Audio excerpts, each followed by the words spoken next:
한 주 일상의 삶을 사시다가 예배당에 나오신 모든 이들을 우리 주 예수 그리스도의 이름으로 환영합니다. 예배를 통해서 하나님의 임재 안에서 얻는 위로와 회복과 치유가 있어서 이번 한 주는 더 소금으로 빛으로 승리하는 하나님의 사람, 멋진 삶으로 하나님께 영광 돌려드리는 한 주가 되시기를 축복합니다. 여전히 좋은 찬양 준비해 주셔서 감사합니다. 늘 예배 시마다 기대하는 마음으로 찬양을 대하게 됩니다. 기대보다 훨씬 멋진 찬양을 늘 준비해 주셔서 고맙습니다. 하나님이 받으실 만한 찬양인 줄 믿습니다. 제가 초등학교 다닐 때 제 초등학교가 집에서 한 2, 3km 정도 떨어져 있었습니다. 가는 길이 한 2개가 있는데 하나는 산을 넘어가는 길입니다.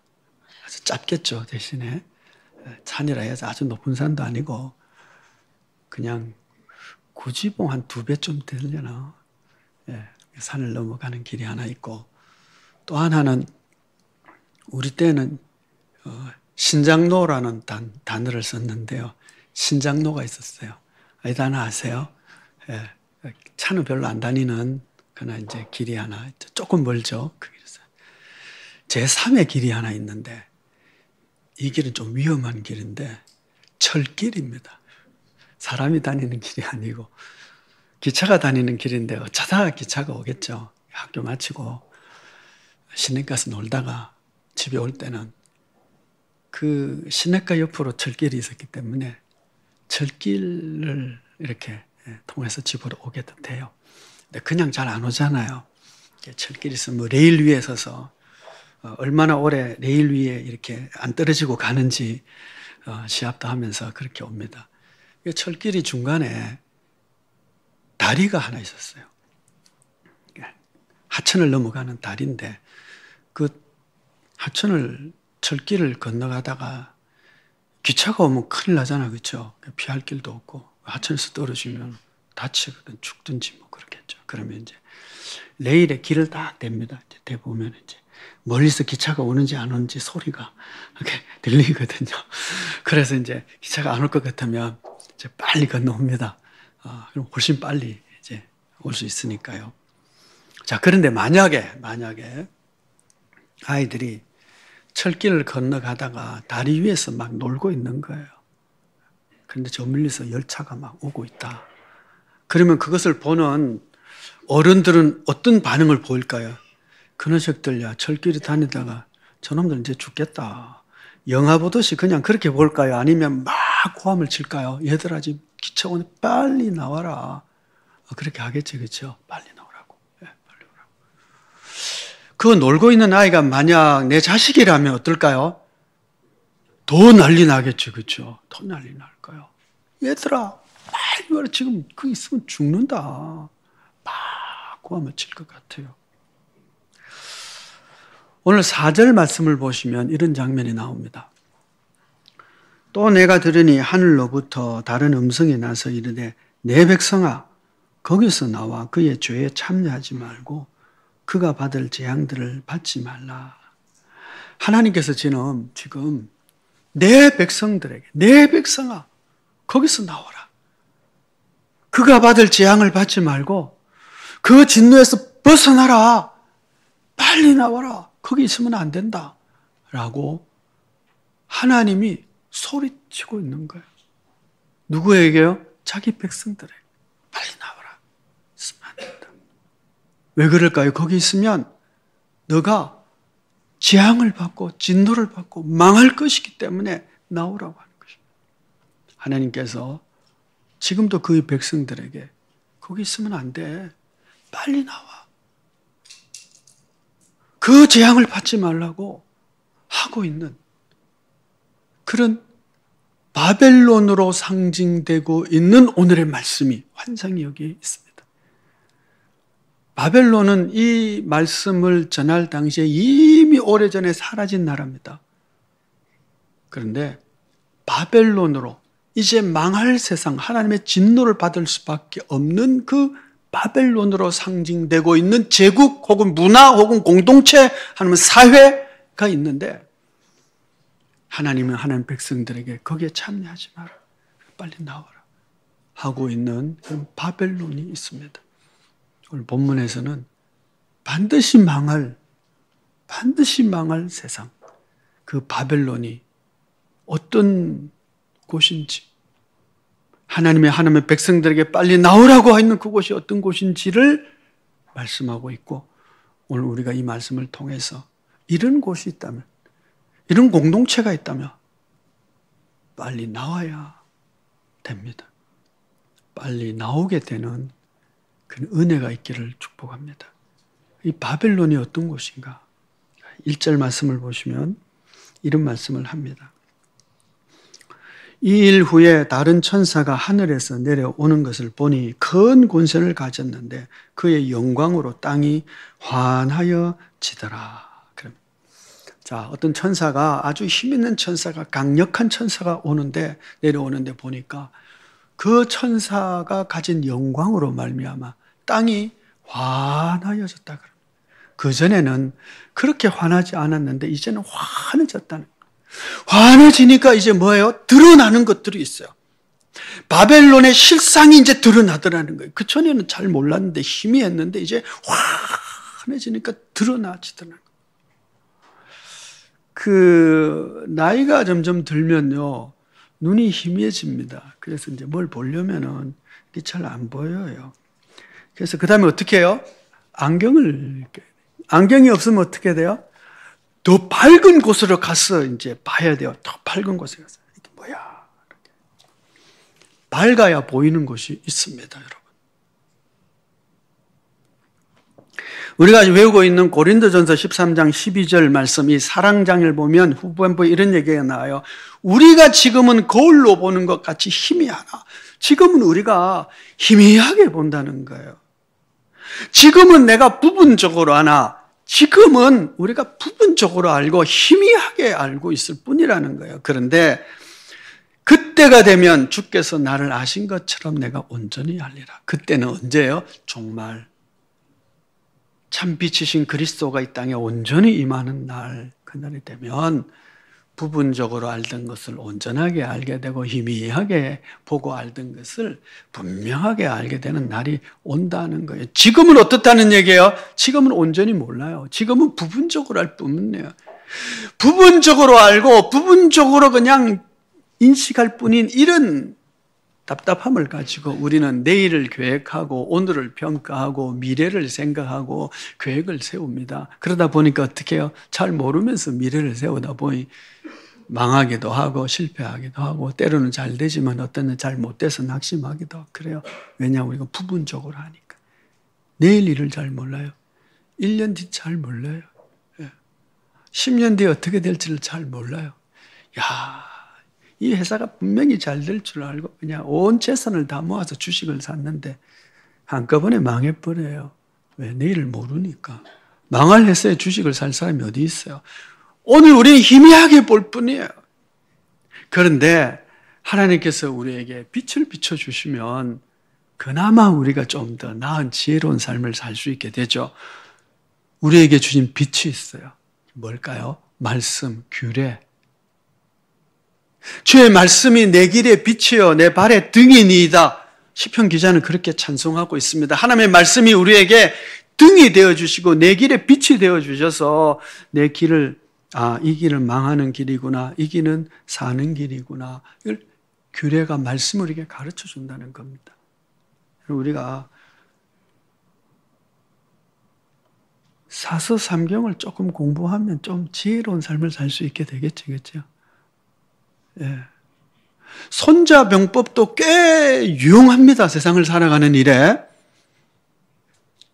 여러분 종교가 없어도요 하나님의 말씀, 이 구약 성경, 신약 말씀을 잘 읽으면 대단히 빛이 되어서 인생에 큰 도움이 됩니다.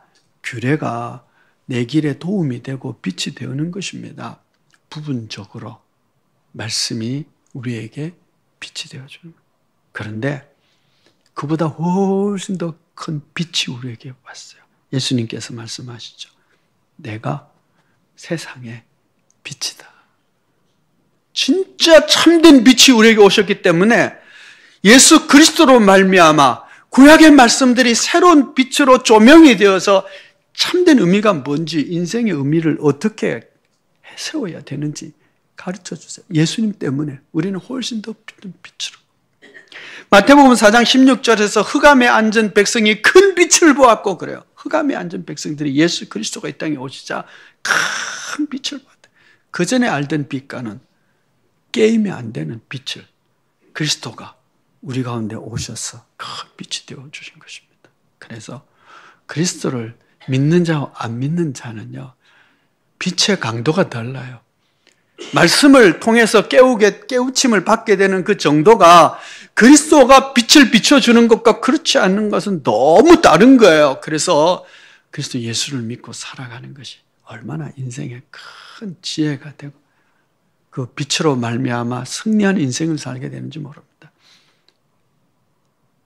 그리스도 예수를 그 참된 빛을 받아서 그 믿는 믿음으로 승리하는 인생길을 걸어갈 수 있게 되기를 축복합니다. 그 빛이 비춰지면 세상을 보는 눈이 달라지고요. 평가가 달라져요. 자, 천사가 와서요. 큰 빛으로 온 땅이 밝혀지니까 어떤 일이 생기느냐. 이 망할 세상인 바벨론이 어떤 모습으로 살고 있고 어떤 모습으로 지금 이 바벨론이 구성되어 있는지가 딱 보이는 거예요. 그 빛으로 말미암아. 그전엔 잘 안 보이는데 이제 보이는 겁니다. 그래서 그 빛으로 딱 보니까 바벨론의 실상이 드러나는데 첫 번째 바벨론의 실상은 뭐냐? 2절 말씀에 힘찬 음성으로 외쳐 이르되 무너졌도다 무너졌도다 큰 성 바벨론이요 귀신의 초소와 각종 더러운 영이 모이는 곳과 각종 더럽고 가증한 새 모이는 곳이 되었도다. 바벨론의 첫 번째 특성은 뭐냐 하면 그곳은 귀신의 초소다라고 합니다.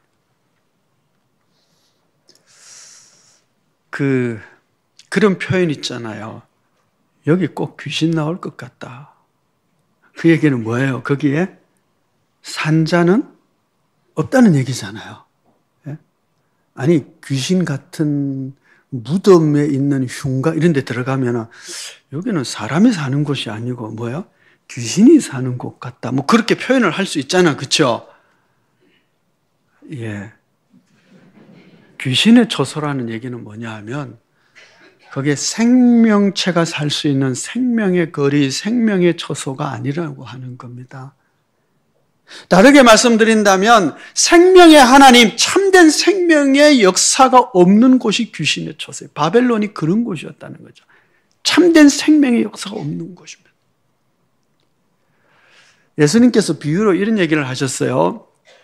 어떤 사람에게 귀신이 있는데 귀신이 떠났다. 그래서 귀신이 떠나서 메마른 곳을 찾아 쉴 것을 찾다가 찾지 못해서 다시 왔더니 아니 그 집이 잘 소재가 되고 청소가 되어 있어서 다른 친구들 귀신까지 다 데리고 와서 이 사람의 형편이 전보다 더 심하게 되었더라. 그 말씀을 하세요.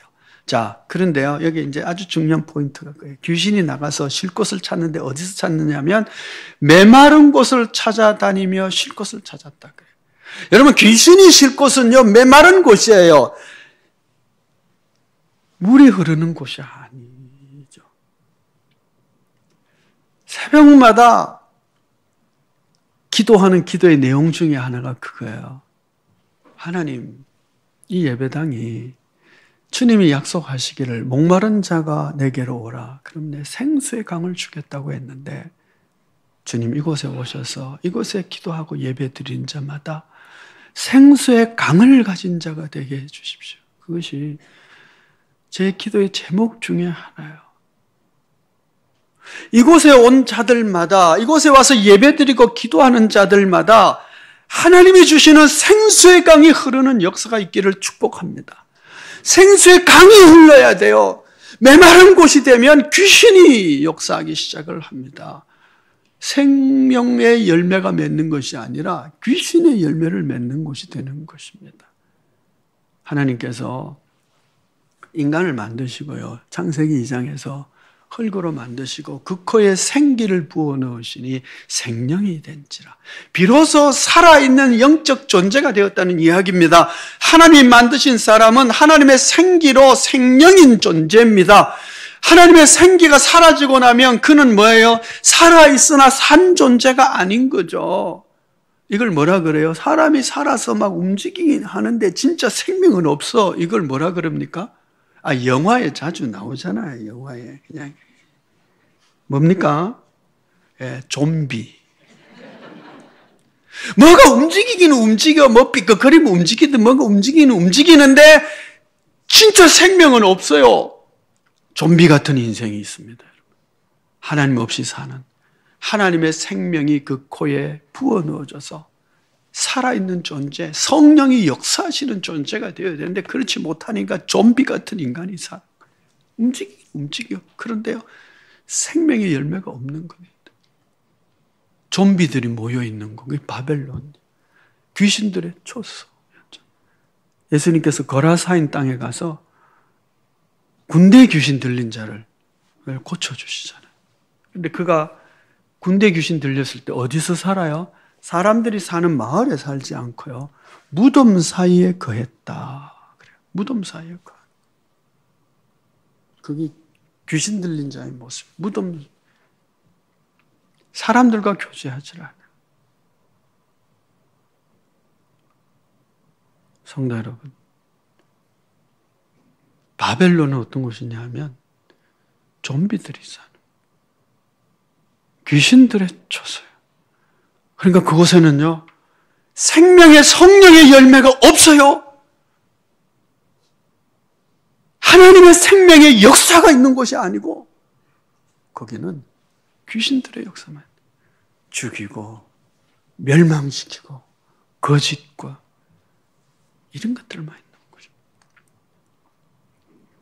혹시 여러분 저 이사를 가게 되잖아요. 다른 도시나 김해 창원, 부산 정도 있으면 김해교회 오시고 멀지 않으니까 동네 가시면 이제 교회를 찾게 되잖아, 그렇죠? 찾을 때는요, 다니기가 편하니, 그냥 살짝 숨어서 예배드리기가 좋니, 이런 게 있잖아요. 편한 거, 그런 거 찾지 마세요, 여러분. 그리고 기도하십시오. 그곳에 생명의 성령의 역사가 있는지를 살펴보셔야 돼요. 그거 그냥 볼 수 있는 게 아니거든요. 조금요, 불편해도 저게 산속에 있어도 맛집 찾아가시잖아요. 그런데 맛이 중요한 게 아니에요. 내 생명이 살아있는 그곳에 생명의 역사가 있고 성령의 기름 부음이 있는지를 보셔야 돼요. 그거 보려면 어떻게 해야 돼요? 그냥 안 보이잖아요. 육신의 눈으로 안 보이잖아요. 밝은 빛이 비춰줘야 돼요. 그래서 예수의 빛이 내 안에 있어요. 생명의 빛이 내 안에 있고 그 빛으로 조명해 주시기를 기도하고요. 그래서 참된 예배의 자리, 귀신의 처소가 아닌 생명의 성령의 역사가 있는 것을 찾으셔야 돼요. 그래야 내 영이 사는. 그렇지 않으면 어떻게 하라고? 빨리 나오라. 도망치라고. 도망쳐. 그곳에 있으면 안 된다. 바벨론의 첫 번째 특성은 귀신들의 처소다. 다르게 얘기하면 생명의 성령의 임재와 기름 부음과 역사가 없는 곳이 바벨론입니다. 여러분 어떤 공동체라도요, 이제 점차 나이 드시고 그러시면 생명의 역사가 없는 곳에는 참여하지 마세요. 동창회 그건 너무 좋아하지 마세요. 가끔씩 만날 수는 있겠지만 너무 지나치게 할 필요 없어요. 생명의 역사가 없는데 가가지고요, 뭐 하겠어요? 생명의 역사에 영을 가진 존재가 그냥 상처만 받고 힘들 뿐입니다. 두 번째, 바벨론의 두 번째 역사는 뭐냐면 3절 말씀을 보시면 그 음행의 진노의 포도주로 말미암아 만국이 무너졌으며, 그럽니다. 여기에요. 진노의 포도주입니다. 여러분 우리도 포도주 마셔요, 그렇죠? 2달에 한 번씩은 마시잖아요. 안 마시는 것처럼 그러시는데 반드시 2달에 한 번 정도는 성찬의 포도주를 마셔야 돼요. 그거 마시고도 요만큼 마시고도 취해가지고 얼굴이 벌개지시는 분들 보이기는 보여요. 여러분, 우리는요, 그리스도 예수의 피의 포도주에 참여하는 자. 다르게 얘기하면 그 은총에 취한 자, 성령의 충만함을 받아 성령에 취한 자가 돼야 돼요. 여러분, 취한다는 얘기는 제정신이 아니거든요. 인간이 제정신 차려가지고 제 본질대로 살면요, 이 죄인이 뭐 하겠어요? 그냥 바벨론이 좋아요. 예, 그 기쁘고 즐겁고 그래요. 인간은 원래 죄인이기 때문에 그래요. 그래서 우리는 성령에 취한 자가 돼야 됩니다. 제정신이 아닌 거죠. 그래서 성령의 역사하신 대로 살아요. 사랑하고 겸손하고 베풀고 나누고 성령의 열매를 맺으며 살 수 있는 겁니다. 여러분, 이게 제정신이 아닌 인간입니다. 인간은 원래 죄인이기 때문에 이런 열매가 맺을 수가 없어요. 그런데 성령의 충만함으로 성령의 열매를 맺는 것입니다. 그래서 성령의 충만을 받는 자예요. 근데 바벨론은 뭐 했다고요? 진노의 포도주에 취했어요. 취하긴 취했는데 진노의 포도주에 취한 거예요. 그러니까 제정신이 아닌데 무슨 짓을 하는지도 몰라요. 본인이 그것이 진노의 행위를 하고 심판받을 짓이고 하나님께서 기뻐하지 않는 멸망받을 행동을 하고 짓을 하면서도 그게 뭔 짓인지 몰라요. 취해 있으니까. 여러분, 세상에요, 이런 인간들이 꽤 있습니다. 이런 세력들이 꽤 있고 이런 제국들도 있어요. 반드시 멸망받을 짓을 하면서 세상의 인간이면 그런 짓을 할 수가 없는 험악한 짓을 하면서도요, 그 취해가지고 그게 좋다, 그게 기쁘다, 그게 즐겁다 하고 있단 말이에요. 이게 지금 성령의 빛을 비춰주셔서 성령의 정신을 차려야만 볼 수 있는 겁니다. 그런데 바벨론은 진노의 포도주에 취한 동네입니다. 그래서요, 그게 안 보여. 그냥 그 사이에 있으면 안 보여요. 여러분이나 저나 취하면 제정신이 아니에요. 그런데 진노의 포도주에 취한 곳에 있으면 그냥 그렇게 사는 거예요. 그게 합당한 줄 알고 그게 기쁘고 그게 즐거운 거예요. 이게 볼 수 있어야 돼요. 세 번째, 바벨론은요, 생명이 없는, 생명의 역사가 없고 진노로 취해 있는 자들이고, 세 번째는 사치로 화려한 거죠. 본문을 계속 읽어보시면 사치하다는 단어가 계속 나와요. 이게 바벨론의 특징입니다. 세속에 물든 사람들이 볼 때는 그것이 너무 화려하고 좋아. 사치한 것을 보면 휘황찬란하고 너무 좋아요. 여러분, 진짜 화려한 것은 어디냐 하면 하나님의 나라거든. 이제 뒤에 나옵니다. 하나님의 나라가요, 얼마나 화려한지요. 온갖 보석으로, 이 세상 보석으로 그냥 표현을 겨우 할 뿐입니다만 꾸며져 있고요.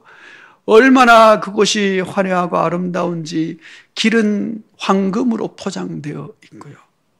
황금으로 포장되어 있으니까 얼마나 화려하겠어요. 이게 진짜 화려한 곳이거든요. 우리 모두 그 하나님의 나라에 갈 수 있게 되기를 축복합니다. 그 나라를 소망하며 우리가 살아야 돼요. 그런데 바벨론은 뭐냐? 가짜로 화려하고 사치한 것입니다. 이게 사치예요. 네. 우리 그런 말 있잖아요. 반짝거린다고 다 보석은 아니에요.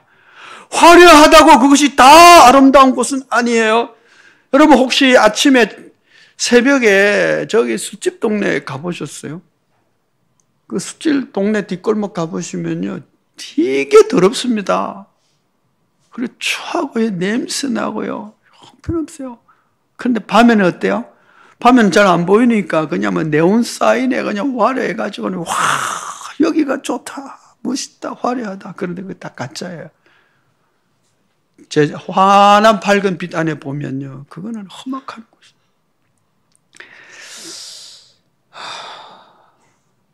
제 친구 목사 중에요, 카나다에서 목회하다가 은퇴한 친구가 있는데, 이민 목회를 하니까 교인들이 그렇게 얼마 안 될 거예요. 그래서 교인들하고 하루는 노래방을 갔대요.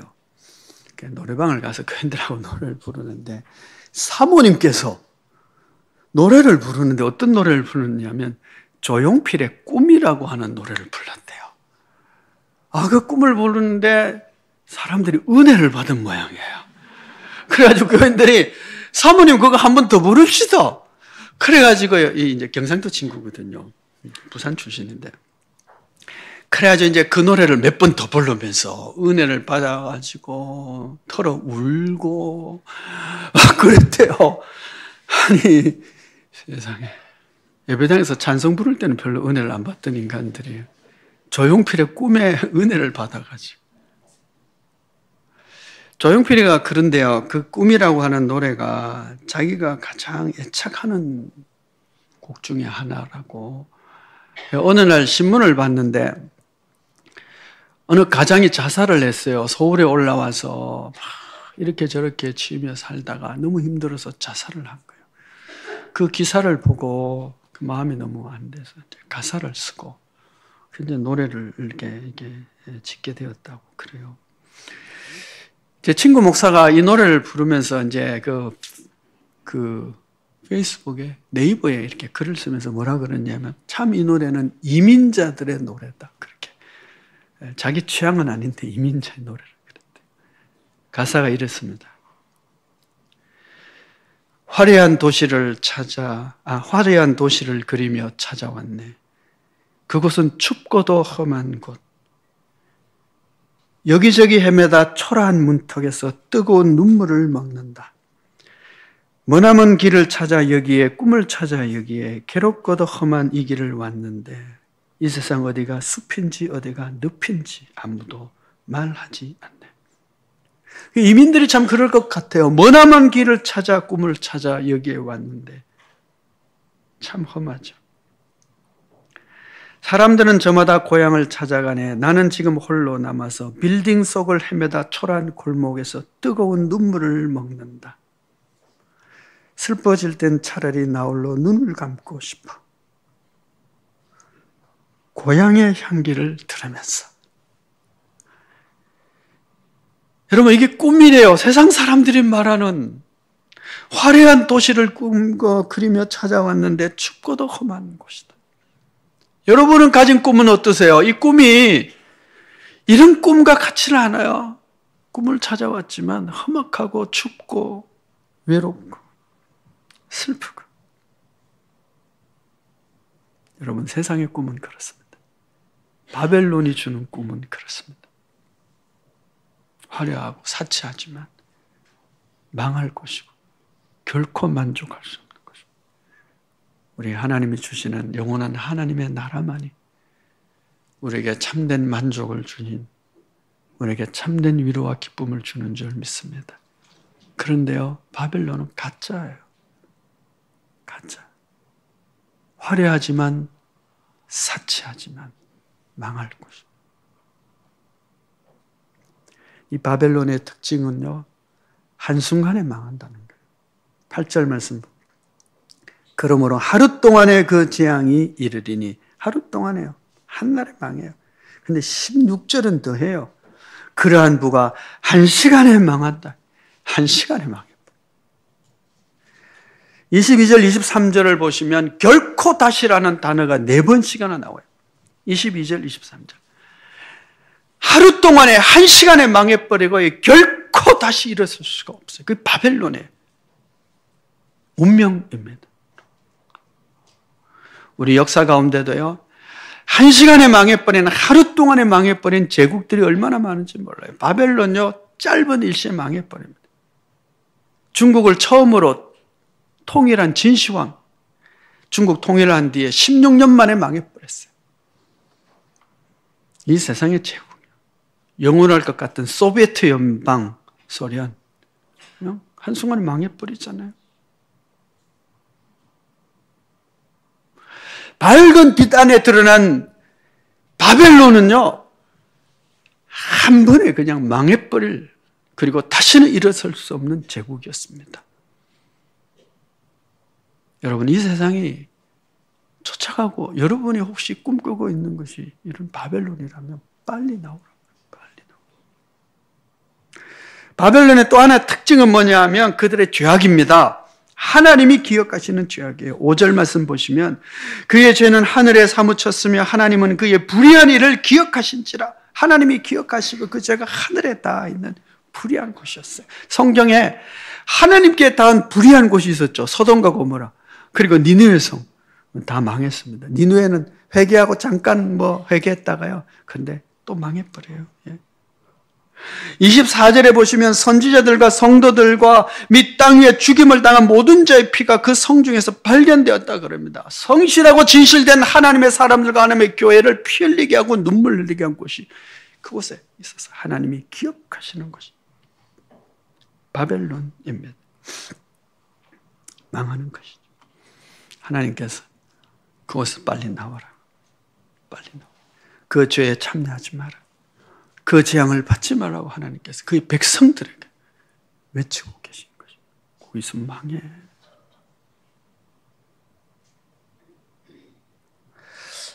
세월호가 침몰한 지 한참 됐습니다.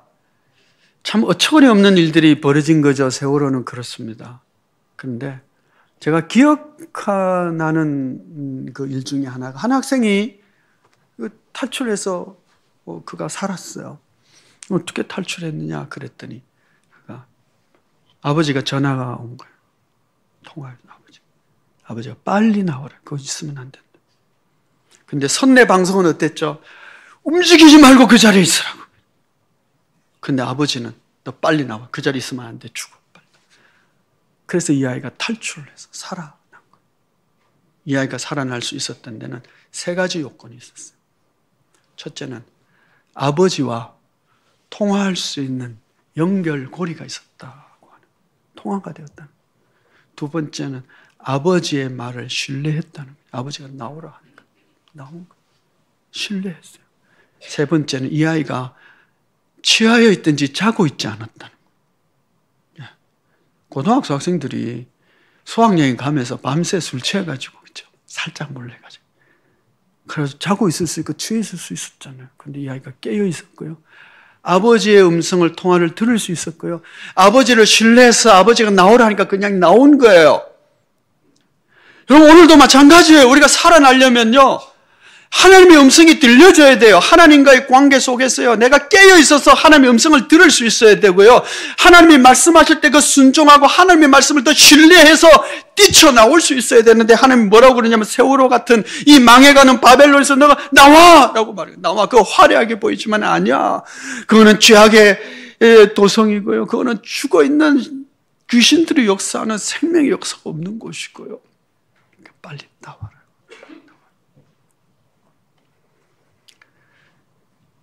내가 지금 머물고 있고 내가 꿈꾸고 있고 내가 소속하여 있는 것이 바벨론인지 아닌지 볼 수 있는 빛이 필요해요. 우리 스스로 알 수가 없어요. 빛이 필요해요. 그 빛이 비춰지고 하나님께서 말씀하실 때 그 음성이 듣고 하나님을 더 신뢰함으로 뛰쳐나올 수 있어요. 하나님의 말씀, 하나님을 신뢰하십니까? 하나님을 신뢰해야 그 말씀에 순종할 수 있어요. 근데 하나님을 신뢰하시려 하나? 그러면 순종하지 않죠. 그러니까 레위기를 공부했어요, 예전에. 이제 레위기가 이제 출애굽기에서 성막을 만드는 장면이 나오고요. 출애굽기 끝나면서 레위기가 시작되면 그 성막에서 이제 제사 드리는 법을 쭉 얘기를 해요. 그리고 제사장을 얘기하고, 그리고는 그 다음에 그 성막에 나올 수 있는 자와 없는 자, 부정한 자와 정한 자로 구별하는 구별이 나와요. 그리고 나서는 하나님께 그 예배 드리는 예배 공동체가 누릴 수 있는 하나님 앞에서의 축제가 나옵니다. 유월절을 지키고 오순절을 지키고 장막절을 지키는 축제에 대한 얘기가 쭉 나와요. 그런 가운데 느닷없이 성소 관리에 대한 얘기가 나옵니다. 너희가 성소를 잘 관리해라. 축제를 즐기는 가운데서도 성소 관리가 되어야 돼요. 성소 관리 세 가지죠. 진설병이 잘 놓여져 있는가. 그리고 등잔대에 기름을 늘 잘 갈아야 돼요. 그리고 향단에서 하나님께 드리는 향이 늘 잘 올라갈 수 있도록 성소 관리를 해야 돼요. 여러분, 성소가 어디에요? 하나님 계신 곳이고, 우리의 심령이 하나님 계신 곳이고요. 우리의 가정이 하나님이 계신 성소가 돼요. 우리 교회가 하나님이 계신 성소가 되어야 되고요. 어쩌면 대한민국이 하나님이 거하시는 성소가 되면 대한민국은 진짜 복받은 곳이 될 거예요. 내 안에 성소가 먼저 하나님이 계신 곳이 되겠습니다. 관리가 돼야 돼요. 이곳에 하나님의 말씀이 있어야 돼요. 늘 새로운 말씀. 10년 전, 20년 전에 감동받은 말씀 가지고 오늘도 살고 있으면 안 돼요. 그거 벌써요. 곰팡이 나고 끝났어요. 늘 주시는 하나님의 신령한 말씀이 내 안에 있어야 돼요. 최소한으로 일주일에 한 번은 있어야 돼요. 그곳에 신선한 기름으로 불 붙여지는 등잔에 불빛이 비춰지고 있어야 돼요. 여러분, 우리 안에 성령의 불빛이 비춰지고 있어야 돼요. 그래야 진리의 말씀을 분별할 수 있고. 성소는 원래 창문이 없습니다. 이 빛에 의해서만 비춰지는 거예요. 그리고 하나님께 올려드리는 감사와 찬양의 제사가 있어야 돼요. 그게 성소 관리예요. 내가 참된 꿈을 꾸고 하나님 나라를 꿈꾸며 나아가는 믿음의 사람인지 아니면 내가 지금 헛된 꿈을 꾸며 바벨론에서 살고 있는지, 성소의 빛이 비춰질 때에 내가 구분할 수 있고 하나님의 나오라는 말씀을 들을 수 있고 그 하나님의 나오서 뛰쳐나와서 참된 하나님의 나라를 꿈꾸며 살아가는 소망의 사람이 되어야 합니다. 하나님께서는 말씀하고 계세요. 빨리 나와라. 바벨론에서 나와라. 철길에서 기차가 오고 있는데 놀고 있는 아이들을 보면서 내 백성아 빨리 나와라. 하나님의 은총의 빛이 비춰지고 하나님의 말씀이 살아있고 그 하나님의 말씀을 듣고 그 관계 속에서 그 말씀을 신뢰하고 뛰쳐나와서 참된 소망의 나라를 향해서 달려갈 수 있는 그런 믿음의 사람들, 바벨론에서 뛰어나온 주의 백성들이 다 되시기를 축복합니다. 기도하겠습니다. 은혜로우신 아버지 하나님, 우리 모두 죄인이기에 바벨론의 죄악을 본질적으로 좋아하고 그것에 있기를 기뻐하는 본성을 가지고 있지만 말씀의 빛을 비춰주시고 진리의 영으로 충만케 하여 주셔서 우리로 하여금 바벨론의 죄와 재앙에 참여한 자가 되지 않도록 탈출할 수 있게 하시고 뛰어나올 수 있게 하여 주시고 부르심의 소망의 상을 향하여 달려가는 저희들 되게 하여 주옵소서. 예수 그리스도의 이름으로 기도하옵나이다. 아멘.